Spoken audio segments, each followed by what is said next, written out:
Well, with the advancements in healthcare and medicine, there's no doubt that people are living longer than they ever have before. But as a mother, father, or a loved one advances in age, sometimes we become less independent and need help with day-to-day activities.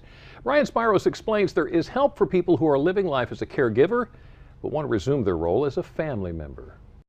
Getting older is a part of life, and caring for ourselves or others as the years pass can become difficult, which is why many people reach out for help. We take care of families. We take care of families that need help. Richard Howe is the owner of Comfort Keepers Midshore, located in Easton. Ready? 1, 2, 3. They provide in-home care for those who may have trouble getting around because of their age or perhaps suffering from an illness such as Alzheimer's, a service some people may not realize is available. We find that they don't realize it until the very last minute, where we're at crisis mode. And then they give us a call, and then we come out there and we put together a plan to help them. But you're right, it's not something that people think about, like, when this happens to mom, or when this happens to myself or a loved one, you know, who am I going to call? You know, what's going to happen? Richard bought the business 8 years ago after his own personal experiences.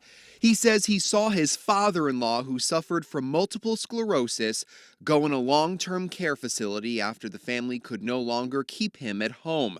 Then Richard says his mother was diagnosed with cancer and had to come live with him and his family. And this is common. This is what happens in real life. So between those two moments, we actually we thought, you know, what can we do to help?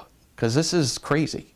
So we started Comfort Keepers 8 years ago, and my mom was the first client. The value of having a caregiver to be able to come in and provide some relief during the day is huge. Michelle Lutz is a registered nurse with Comfort Keepers. She says some of the ways they help patients is through personal and companion care.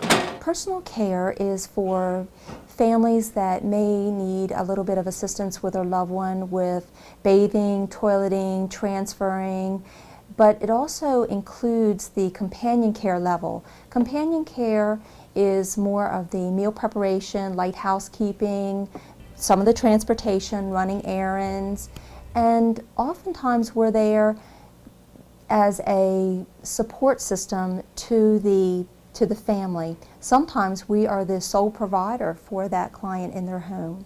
And these tasks can range from helping someone go through the mail to managing their medication. Richard says doing this takes a huge responsibility off of someone who's been trying to care for a loved one and can no longer do it. You become a caretaker, and you're there, and then that relationship you have with that family member, that loved one, gets smaller and smaller to the point where all you're doing is caring. Richard explains that the care can be anything from just 4 hours a day to 24/7.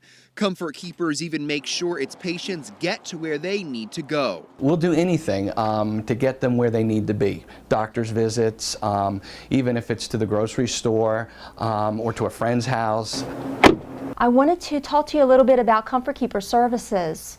But before any of this can happen, Michelle says a caregiver must come into your house and sit down for an assessment with the patient and family. And so what that means is I go in and talk to the family, see what their needs are, what their perceived needs are, and what I feel that their needs are.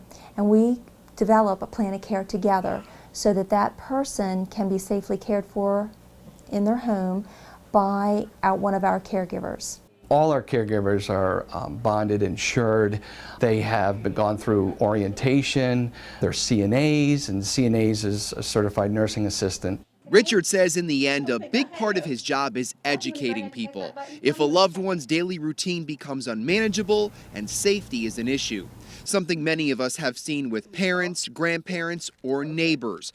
Richard says he has some advice everyone should take into account. To make a plan for the future. Do your homework, check in on the different companies and all that stuff, and do your homework and invite them to your house before crisis, before you really need us. I would recommend getting information from various resources, various residential service agencies, and being able to make an informed decision on what is best in their own home. A process that Richard says will make life easier for you and the person Comfort Keepers is providing care for. We've changed someone's life every day, and their family. Because it's not just the client, it's the fingers that go beyond that. It's the people that interact with those people that we're dealing with. So it's the family. Richard also says they try to match caregivers with patients they'll develop common interests with. He says while they don't provide medical services, companionship is also an important part of the caregiving process. Absolutely. Like Now, a good friend. let's talk about another process that can provide peace of mind, getting organized. The more stuff you have, the harder it is to keep track of it. Up next, we'll show you how to tackle one of the biggest organizational projects in your home, the closet. Okay, so you might need a little motivation to get started. A little bit later on, we're in the kitchen with a sweet and savory treat to help. Delmarva Life, we'll be right back.